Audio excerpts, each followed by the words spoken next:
kenapa kok kayaknya kelihatan kayak nggak enak badan gitu? Iya nih, perut aku mual, kepala pusing juga. Tadi pagi aku minum obat yang habis aku beli kemarin, tapi sekarang malah makin parah. Emang kamu nggak baca minum aturannya dulu atau minimal nanya ke apoteker lah. Karena kalau misalnya minum obat itu pasti ada efek sampingnya loh. Apalagi dia bisa berinteraksi sama obat lainnya. Terutama obat yang kamu minum itu bisa bikin mual. Apalagi kalau diminum pas perut kosong loh. Emang tadi pagi kamu sebelum minum obat itu makan nggak? Kayaknya enggak sih, karena aku buru-buru ke kampus. Nah, pantesan itu yang bikin mual. Nah, karena banyak obat itu, terutama obat flu itu yang mengandung zat yang bisa bikin iritasi lambung, apalagi kalau diminumnya tanpa makan dulu loh. Banyak tahu orang yang nggak sadar tentang interaksi obat itu. Aku pernah baca soal pasien hipertensi yang dia habis minum obat flu itu tensinya jadi naik. Ah, serius? Jadi bukan cuma alergi obat aja yang harus diperhatikan. Iya, interaksi obat itu yang satu dengan yang lainnya tuh bisa berbahaya tahu. Jadi kamu harus ngerti cara minum dan cara kerjanya. Jadi jangan cuma asal beli dan jangan asal minum aja. Aku baru sadar pentingnya baca label dan nanya dulu ke apoteker. Oke, mulai sekarang aku harus lebih hati-hati. Terima kasih.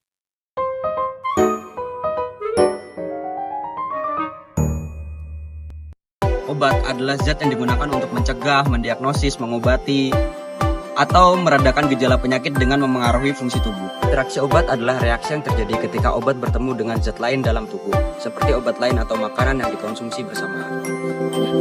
Selanjutnya yaitu ada efek samping obat. Apa sih pengertian efek samping obat itu? Yang mana efek samping obat adalah efek yang tidak dikehendaki yang membahayakan atau merugikan pasien akibat penggunaan obatnya. Pernah nggak sih kalian mengalami biduran atau ruam setelah minum antibiotik golongan penisilin, ataupun pernah ngerasa ngantuk setelah minum obat alergi seperti CTM? Nah, kalau pernah berarti kalian itu sedang merasakan munculnya efek samping penggunaan obat. Nah, efek samping ini bisa muncul tanpa kita sadari sehingga menimbulkan hal-hal yang kita tidak inginkan. Nah, walaupun nggak semua efek samping obat ini merugikan, akan tetapi kita juga perlu mencegah hal-hal yang berbahaya akibat penggunaan obat ini. Maka dari itu kita perlu memahami dan mewaspadai efek samping obat. Yuk kita kenali lawan sebagai jenis-jenis interaksi obat. Yang pertama adalah L, lintasan farmakokinetik, yaitu mempengaruhi cara obat diproses tubuh seperti absorpsi, distribusi, metabolisme, dan eliminasi.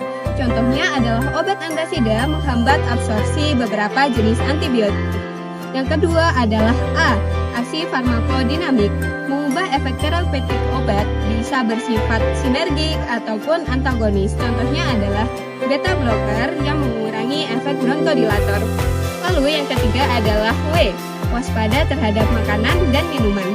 Beberapa makanan dan minuman dapat mempengaruhi efektivitas obat. Contohnya adalah jus anggur yang meningkatkan kadar simvastatin dalam tubuh. A, awas suplemen atau herbal. Yang mana suplemen atau herbal ini tertentu dapat mengurangi atau meningkatkan efek obat. Contohnya nih, tanaman estrogen works yang mana menurunkan efektivitas PKB. N, atau neutralitas kondisi khusus yang mana kondisi medis atau fisiologis tertentu dapat memodifikasi respon tubuh terhadap obat. Contohnya nih, pada gangguan fungsi ginjal atau hati dapat mengubah metabolisme obat tertentu. Kolaborasi yang baik antara dokter dan farmasi menjadi sangat penting dalam memastikan pengobatan yang optimal dan meningkatkan keselamatan pasien. Dalam kasus pasien dengan terapi obat yang kompleks atau kondisi kesehatan khusus, kerjasama ini akan menjadi sangat krusial. Lalu, peran dokter dalam hal ini itu apa sih? Peran dokter adalah yang pertama, mengevaluasi dan mendiagnosis, memeriksa kondisi kesehatan pasien dan mendiagnosis penyakit yang pasien derita. Lalu, yang kedua adalah pemilihan terapi. Dokter akan memilih obat yang sesuai dan menentukan dosis, frekuensi, dan durasi penggunaan obat sesuai dengan keluhan dari pasien. Lalu yang ketiga adalah edukasi pasien.